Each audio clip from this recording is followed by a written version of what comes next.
Autisme, le syndrome d'Asperger, la revanche des Aspis. Nous allons voir ensemble les caractéristiques, les causes, la personnalité des Asperger, les symptômes, leur place dans la société et aussi leur relation au nouvel ordre mondial. Alors qu'est-ce que le syndrome d'Asperger? Il s'agit d'un trouble du développement neurologique qui est d'origine génétique et sans déficience intellectuelle. Il s'agit d'un autisme léger avec déficit de la communication, déficit social où on est dans des intérêts restreints, dans des compétences particulières, et on va voir cela, car il s'agit d'une notion assez importante. Le syndrome d'Asperger vient d'Hans Asperger, ce pédiatre autrichien qui a décrit des cas de psychopathie autistique dès 1944. Puis, dans les années 80, c'est la psychiatre Lorna Wing qui a popularisé cette forme d'autisme et qui l'a fait connaître bien plus largement. On est autiste Asperger, on vit en Asperger et on meurt en autiste Asperger. On n'en guérit pas, on vit avec. Cela peut un petit peu s'atténuer avec le temps, mais ça reste jusqu'à la mort. Selon l'Institut Pasteur, il y aurait environ un enfant sur 150 qui est autiste. Et l'Asperger est une forme d'autisme qui est peu diagnostiquée ou souvent mal diagnostiqué. Alors peu diagnostiqué parce que c'est quand même assez récent au regard de l'histoire, c'est assez méconnu. Donc il y a pas mal de gens qui le sont. Il y en a qui le sont mais qui ne le savent pas. Et puis aussi mal diagnostiqué parce qu'il peut y avoir un diagnostic autre, par exemple schizophrène ou maniaco-dépressif, alors que ce n'est pas le cas, il s'agit d'un Asperger. Le syndrome d'Asperger entre dans la catégorie des TSA, les troubles du spectre autistique. Il concernerait environ une personne sur 170. Par conséquent, les Asperger sont minoritaires dans notre société. Ils ne sont donc pas dans la norme. Ils ne sont donc pas le plus grand nombre. D'après le docteur Da Fonseca, cela concernerait 8 garçons pour une seule fille. Il y a donc une prédominance masculine chez les Asperger. Ce trouble neurodéveloppemental est diagnostiqué en moyenne à l'âge de 11 ans. Cela signifie qu'il y a des années très difficiles donc jusqu'à cet âge-là, et alors encore plus si le diagnostic est tardif à l'âge adulte. Ça allonge le nombre d'années où on ne sait pas que l'on est Asperger et donc le nombre d'années difficiles à vivre avec les autres dans le monde extérieur. L'autisme d'Asperger, c'est dans les gènes. Donc généralement, les causes sont d'origine héréditaire. Mais attention, selon le docteur Marc Vercouter, certains vaccins nocifs peuvent générer de l'autisme, et donc éventuellement l'autisme d'Asperger. Voyons à présent les nombreuses caractéristiques de l'autiste Asperger. Alors déjà, l'hypersensibilité, l'hyposensibilité, l'hypersensorialité. L'Asperger a un cerveau différent des autres, qui est sans filtre d'ailleurs. Il sera sensible au bruit. Au simple regard, il sent les choses, il est assez binaire, qui est dans son camp, qui ne l'est pas, qui est gentil, qui est méchant, il est vraiment dans la grille ami-ennemi. Il va se braquer facilement, c'est un classique chez lui, un seul mot de travers, et cela peut tourner au clash, on a l'impression qu'il dramatise les choses, alors qu'il va revenir, entre guillemets, à la normale, assez rapidement. L'hypersensibilité est la cause de beaucoup de choses chez l'Asperger. Cela va être des cris, des crises d'angoisse, de la déprime aussi, et même de la violence. L'Asperger va passer d'un état à l'autre, il passe facilement du rire aux larmes, il voit tout blanc ou tout noir, il a des surcharges sensorielle. Être Asperger ne se voit pas à l'œil nu car la différence est intérieure, elle est cérébrale. Les Aspis n'ont pas le même cerveau que les autres, c'est-à-dire que les non-autistes. Ils sont généralement doués d'intelligence, mais ils ne sont pas forcément surdoués. Certains d'entre eux vont avoir ce qu'on appelle un HPI, c'est-à-dire un haut potentiel intellectuel. Ils vont alors cumuler les deux, c'est-à-dire être Asperger et être HPI. Mais dans la plupart des cas, les Asperger sont Asperger et n'ont pas un haut potentiel intellectuel. Et donc, ils sont intelligents, mais pas surdoués. On présente souvent l'Asperger comme un surdoué, l'autiste en général, à cause d'un certain reportage qui a eu un certain succès en 2016 avec ce jeune pianiste âgé de 11 ans et qui n'aimait pas apprendre, et surtout aussi à cause du cinéma, notamment le film Code Mercury avec Bruce Willis, et surtout le film Rain Man avec dans le rôle principal Dustin Hoffman. Donc nous allons avoir certains préjugés sur l'autisme à cause du cinéma, le cinéma qui a un côté si attractif et un tel impact qu'il déforme notre conscience sur la réalité de ce monde, sur notre perception des choses. L'ASPI a une incapacité à trier, à hiérarchiser les informations. Lorsqu'il y a du bruit, il ne réussira pas à nous entendre, car dans sa tête, ça sera la cacophonie. Porter les mêmes vêtements, le même type de vêtements, cela va le rassurer. Il va avoir un besoin de routine, une maladresse motrice, un manque de coordination, manque de synchronisation dans ses gestes, cela va revenir assez souvent. Il va effectuer des tics pour se rassurer, il a des tocs. L'Asperger exprime de fortes émotions et ces émotions sont parfois difficiles à cerner pour son entourage. Il va avoir des difficultés à être autonome dans ses gestes.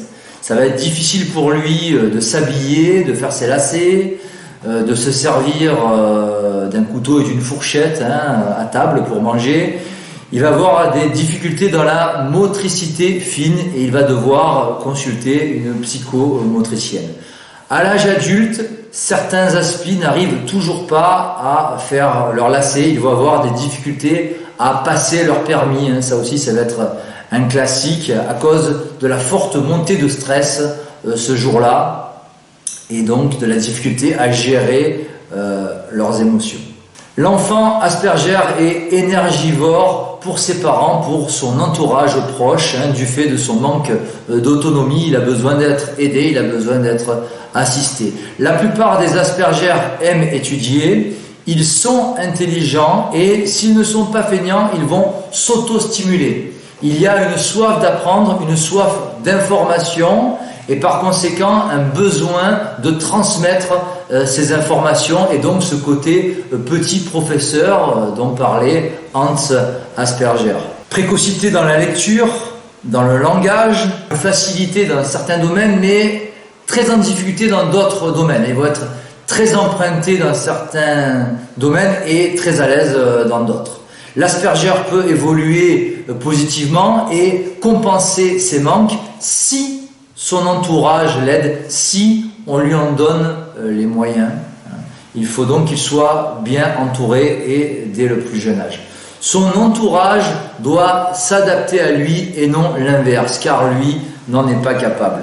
L'autisme d'Asperger n'est pas vraiment un handicap, ou alors c'est un semi-handicap, mais dans notre société, il peut le devenir parce que notre société moderne aime mettre des étiquettes et ces différences, elles vont le percevoir comme un handicap. L'Asperger écrit volontiers son imaginaire qu'il retranscrit par écrit ou par des dessins, certainement pour fuir la réalité, pour fuir ce monde assez froid, hostile, qui le moque, qui le met mal à l'aise, qui le met à l'écart et qui le considère un peu comme un étranger du fait de sa différence. Du coup, l'enfant Asperger va aller vers des gens qui sont comme lui, c'est-à-dire des Asperger instinctivement, ou vers des gens qui sont plus ou moins handicapés. L'Asperger a un imaginaire assez riche. Il se plonge donc dans son monde imaginaire qu'il s'est lui-même construit et il va être à l'aise dans sa bulle. Il sera un bon créateur d'histoires, de scénarios. Il a des capacités créatrices au-dessus de la moyenne et on le voit d'ailleurs dans les exemples d'autistes Asperger parmi des célébrités. Nous avons Stanley Kubrick, Steven Spielberg, Tim Burton dans le cinéma, mais aussi l'acteur Keanu Reeves qui a montré des capacités, vraiment des qualités humaines très intéressantes. Nous avons aussi le constructeur d'automobiles Henry Ford, Marie Curie, Isaac Newton, Vladimir Poutine ou encore Léo Messi. Je vais revenir sur certains d'entre eux. L'Asperger veut faire comme les autres, c'est-à-dire comme les non-autistes. Il veut être comme eux alors que ce n'est pas le cas. Il a conscience d'être différent, mais il va lutter contre cette différence pour essayer d'être comme les autres, pour se fondre dans le moule, dans le plus grand nombre. Tout ce qu'il montre extérieurement masque des souffrances intérieures à cause de sa différence, à cause des préjugés du monde extérieur, des moqueries durant l'enfance. Il subit et il vit cela comme une violence qu'il va ressortir et extérioriser de manière parfois spectaculaire et même violente. Ce qui est logique lorsqu'on subit une violence, de répondre par la violence. Il va y avoir des stéréotypes chez les Asperger, notamment le flapping, les battements, l'écholalie, la répétition de mots, mais aussi le recroquevillement sur soi-même. Ce sont des indicateurs de stress, de fatigue et d'ennui chez l'Asperger qui a certains tics, une anxiété générale et constante qui le mène à la fatigue et même à l'épuisement. Il y a une fatigabilité chez l'Asperger, la vie en société, la sociabilisation le fatigue et cela nous renvoie à une vidéo que je vous recommande de l'autiste Asperger Julie Daché qui a évoqué cela, la fatigabilité avec des petites cuillères. Il va avoir des crises d'angoisse, une impression de burn-out et même la dépression qui survient dans pas mal de cas. L'enfant Asperger ne joue pas comme les autres, ni avec les autres, il est à part. Selon les jeux, il va être en grande difficulté, il sera emprunté dans certains sports par exemple. Il va avoir du mal du coup à se faire sa place dans un groupe. Pas très à l'aise dans un groupe, l'aspi sera plutôt évité qu'invité et il est forcé à devenir solitaire et cette solitude, même s'il en a besoin, elle peut devenir pesante sur la durée. Certains parlent un petit peu comme des robots de manière mécanique, vous pouvez le vérifier si vous faites comme moi, c'est-à-dire en regardant sur internet les différents témoignages d'adolescents Asperger qui prouvent cette manière mécanique de s'exprimer. Il va avoir des problèmes de santé qui en découlent assez logiquement, maux de ventre, insomnie, nausées, vertiges, mutisme parfois inexpliqué, crises d'angoisse qui peuvent générer à l'âge adulte de la spasmophilie. Un grand nombre d'autistes Asperger se sont déjà fait du mal. Ils sont passés à l'acte de la scarification. Ils ont déjà pensé à se suicider et même ils ont tenté de passer à l'acte. D'où, selon moi, l'importance de la foi pour ne jamais désespérer dans ce monde où justement tout nous pousse au désespoir, à toujours se raccrocher à ce but ultime dans la vie d'après et ne jamais perdre espoir. Ce qui en cause souvent, c'est la compréhension des autres et aussi de soi-même, car l'autisme d'Asperger, je le rappelle, est sous-diagnostiqué. Mais une fois diagnostiqué, l'Asperger comprend mieux pourquoi il est différent. Il arrive enfin à donner une explication à sa différence. Les autistes Asperger paraissent souvent plus jeunes par leur comportement enfantin et leur physique, leur pureté d'âme souvent, et aussi leur honnêteté enfantine. Il ressemble à la fois à de petits professeurs et à de grands enfants par leur mode de fonctionnement. Et d'ailleurs, Hans Asperger lui-même les appelait mes petits professeurs. Autre caractéristique importante, c'est la grande mémoire dans les détails plutôt que dans le sens général. Et là, ils vont même s'encombrer de détails. Mémoire visuelle, notamment photographique, qui dans certains cas sera assez impressionnante. Une caractéristique importante chez l'Asperger, c'est les intérêts restreints. L'Asperger va faire une fixation intense sur certains sujets vraiment précis qui vont le mener souvent à l'obsession. Il peut apporter beaucoup dans son domaine de prédilection lorsqu'il s'y engage à fond. Et là, on est vraiment dans les intérêts restreints, cette caractéristique fondamentale chez l'Aspi, lorsqu'il est passionné, voire même fasciné par certaines choses. Autre caractéristique, le perfectionnisme, l'exigence d'exactitude qui va le pousser à être régulièrement insatisfait de lui-même comme de son entourage. L'Asperger n'aime pas l'échec, il va tout faire pour réussir dans son domaine, dans ce qu'il entreprend, et donc particulièrement dans ses intérêts restreints.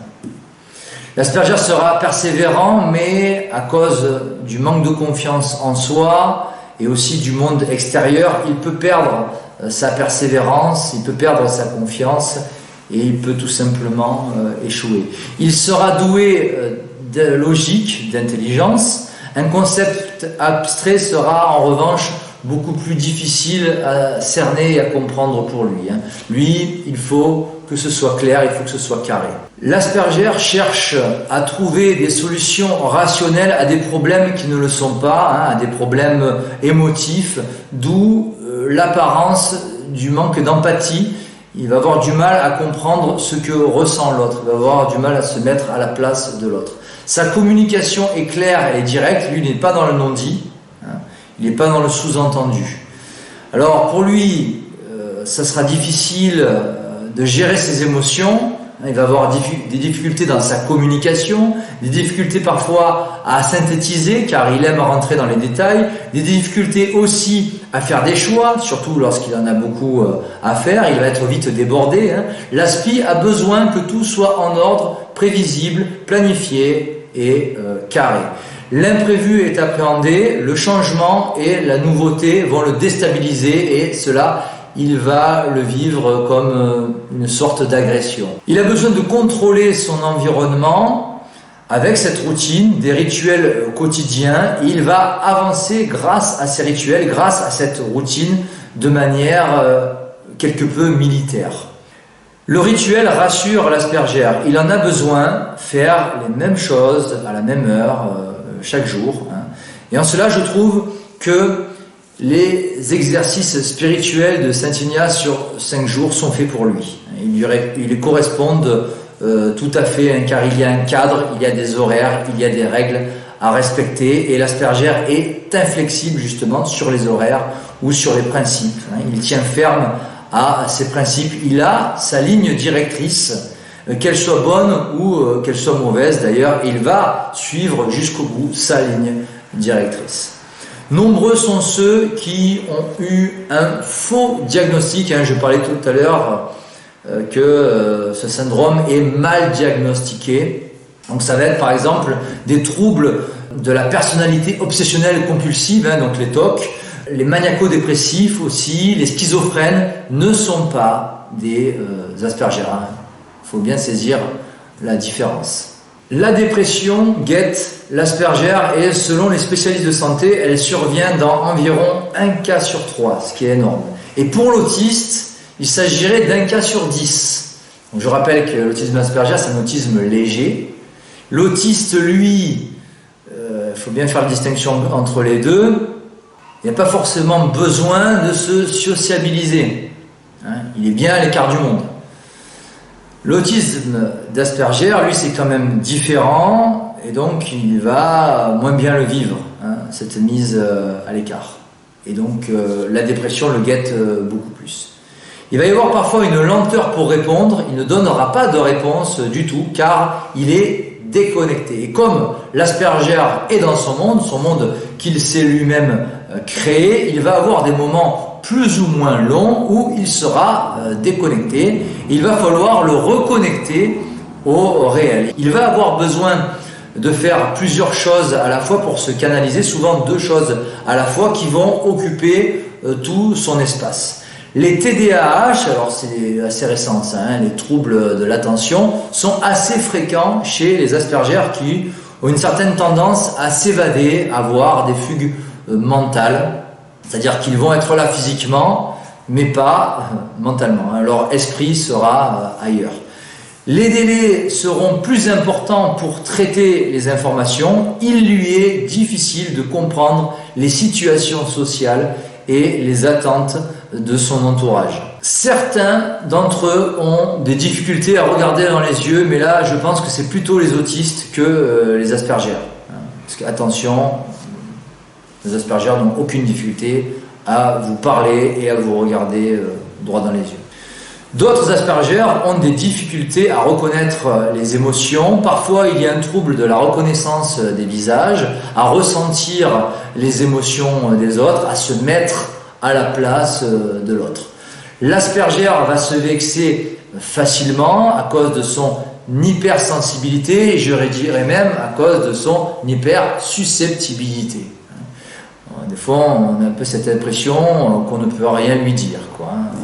Il est question chez lui de maturité intellectuelle, car il intellectualise beaucoup, mais d'immaturité, et je dirais même de fragilité émotionnelle.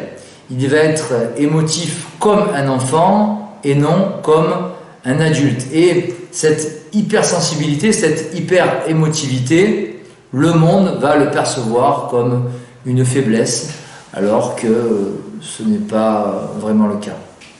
L'Asperger ne comprendra pas toujours les sous-entendus ou le second degré, l'ironie, mais cela ne signifie pas qu'il n'a pas d'humour. L'Asperger a de l'humour, il comprend l'humour, il est suffisamment intelligent pour comprendre l'humour. C'est une fausse idée reçue de croire l'inverse. Il est suffisamment intelligent pour comprendre tout ça. Il sera souvent honnête, franc, droit, il va avoir un esprit de justice, comme je le disais. Il a sa ligne directrice et il ne va pas en déroger. Chez lui, il y a un grand respect des règles. Son élocution soutenue le rend parfois froid, distant, hautain, mais il peut toutefois être attachant, cela dépend des cas. Il peut paraître condescendant, c'est son côté petit professeur, alors que ce n'est pas du tout le but recherché, prendre les gens de haut, à moins qu'il ait en lui de l'orgueil, mais là c'est encore autre chose. L'Asperger va avoir des difficultés à entretenir un dialogue avec une personne qu'il ne connaît pas beaucoup ou qu'il ne connaît pas du tout.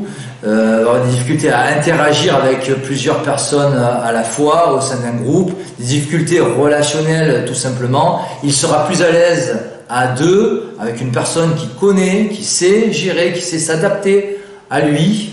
Dans la relation à 2, ça sera beaucoup mieux, beaucoup plus simple que dans un groupe où il va avoir du mal à se faire sa place. Il sera difficile pour lui, notamment à l'adolescence, à l'âge adulte, de se faire un cercle d'amis, puisque sa différence va se voir, en fait, son autisme va se voir de plus en plus au fil des années.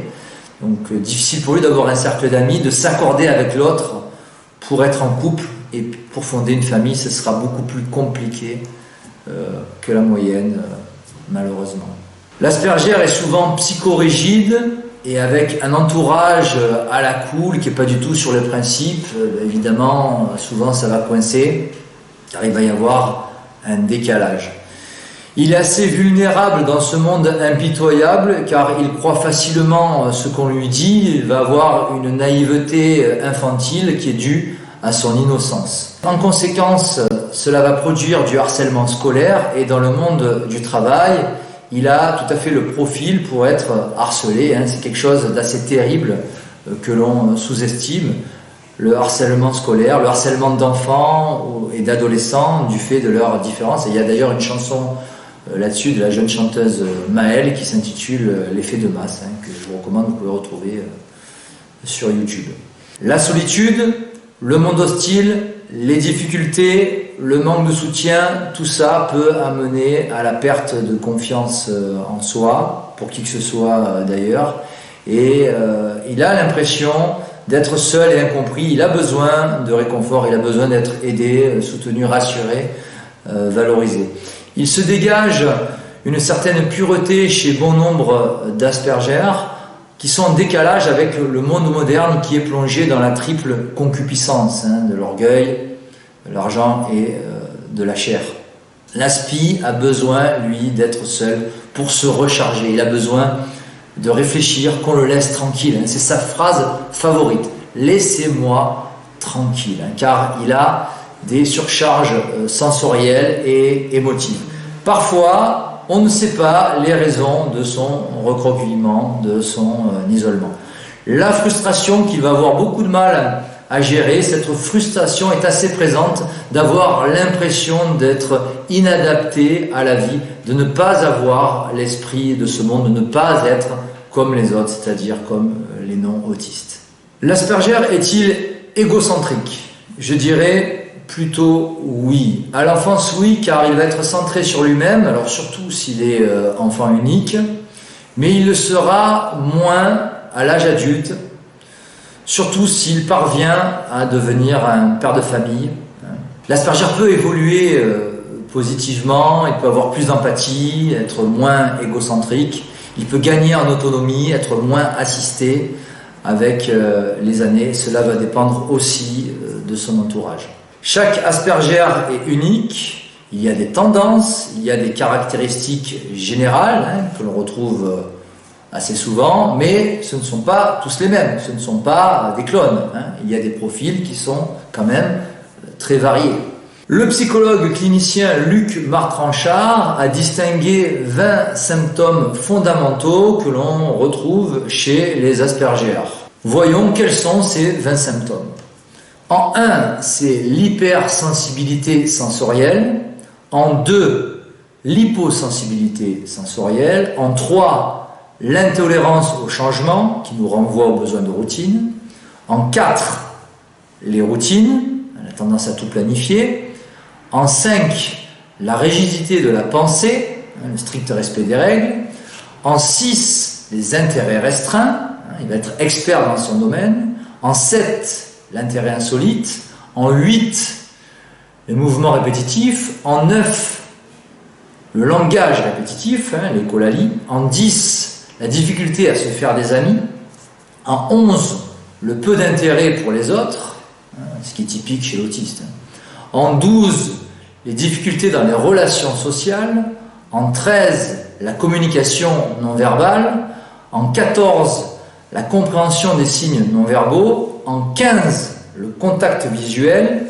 En 16, la difficulté à avoir une conversation normale. En 17, le partage d'émotions. En 18, la difficulté à initier une interaction sociale. En 19, l'absence de retard de langage, au contraire, il va même être précoce à l'oral. Et enfin, en 20, l'absence de retard du développement cognitif. Il va très souvent être intelligent dès le plus jeune âge.